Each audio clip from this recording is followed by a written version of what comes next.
conference this year, we had a little icebreaker to get to know some of the new clergy in the diocese.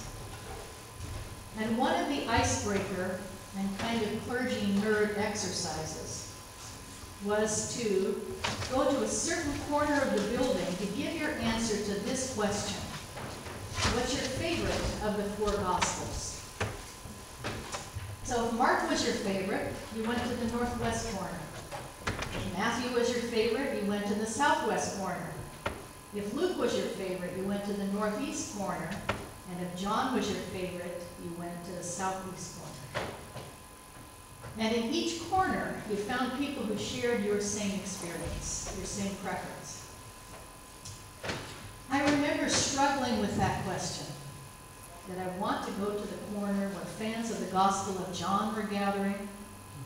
John, with its prologue to the Gospel that we read every Christmas. In the beginning was the Word.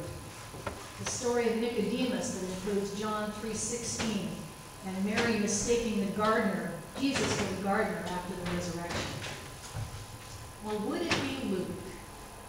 Luke, with the favorite parables of the prodigal son, the Good Samaritan, and the birth narrative that we know so well at Christmas.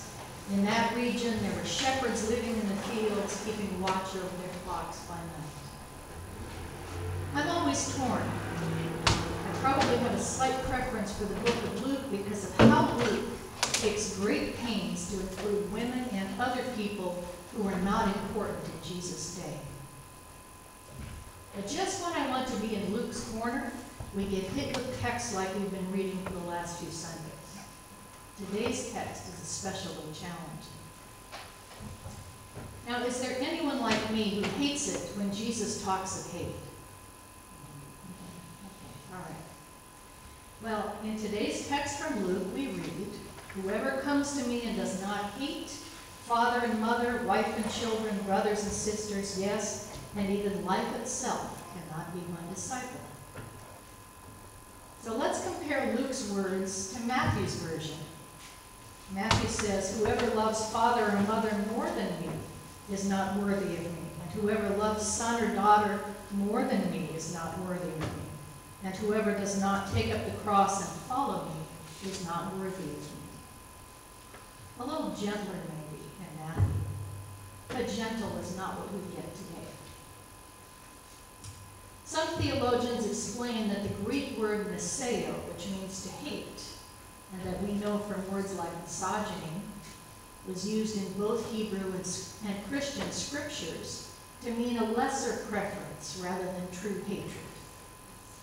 That is, when we are told that God said, "Jacob have I loved, Esau have I hated," it doesn't mean that God actually hated Esau, but that it was a secondary form of love. God just didn't love Esau quite as much as Jacob. But these days, I think saying that Jesus didn't really mean hate leads us in a less productive direction. If you bear with me, I'll explain. So for a minute, I'd like you to imagine the scene. The first sentence we hear says, "Now large crowds were traveling with him, and he turned and said to them, 'Whoever comes to me and does not hate father and mother, wife and children, brothers and sisters, yes, even life itself, cannot be my disciple.'" Now large crowds were traveling with him, and he turned and said to them. Why do you think Luke focuses on the size of the crowd? Does that have any meaning when you consider his next words? Anybody have any thoughts?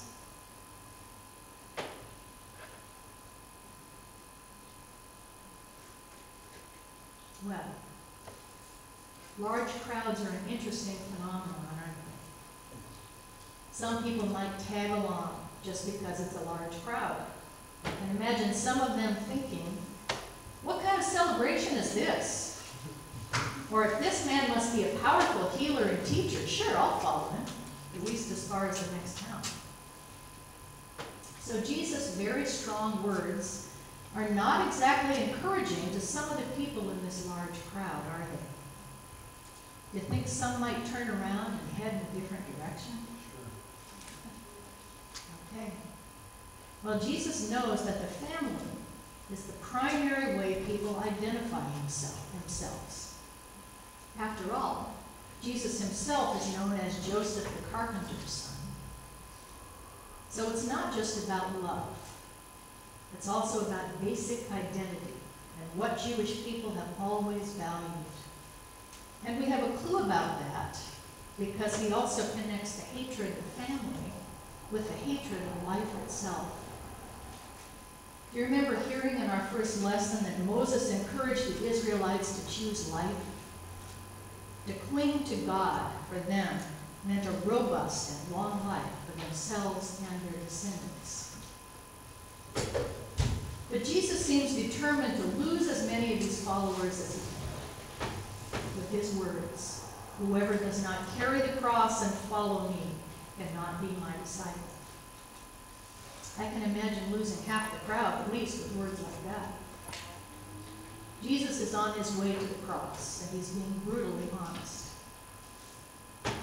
The Sundays and Seasons commentary goes further, as it says about this text. This gospel holds within itself some incongruities. Jesus compares a prospective disciple to a prospective tower builder and a king considering battle. The tower builder sits down and considers his resources. He's ready when he has everything he needs. And the king would map his route, size up his enemy, and take inventory of his weapons. He's ready when he has everything he needs. Both the tower builder and the king are taking note of what they have. But here, Jesus is calling the prospective disciple to give up everything. Relationships, possessions, and even life itself.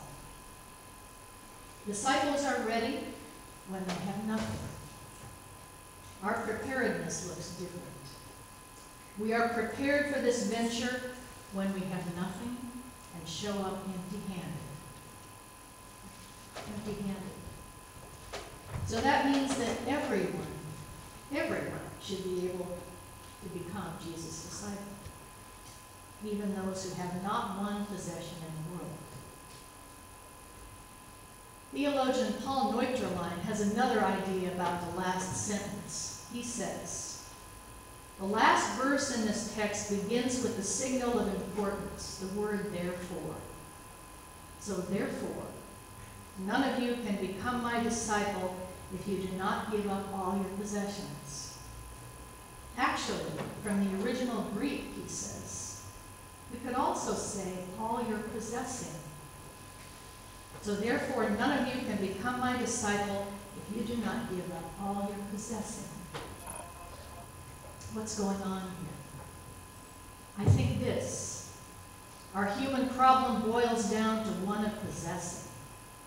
We don't simply desire the things that are of value to us, the things we love. We also want to possess them. It's our possessing things that turns love to hate and life to death, he concludes. Well, isn't that interesting? I suppose that whenever we say, this is my spouse, or this is my house, or this is what I earned, it is mine, we are forgetting that everything is a gift from God.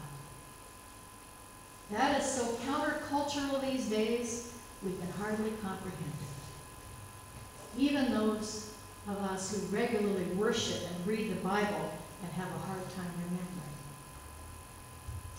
Maybe those who are in recovery from alcoholism or other addictions, who follow the 12 steps, come closest to remembering, because when they have hit bottom and remember that only God can help them, they are truly given the gift of a conscious life.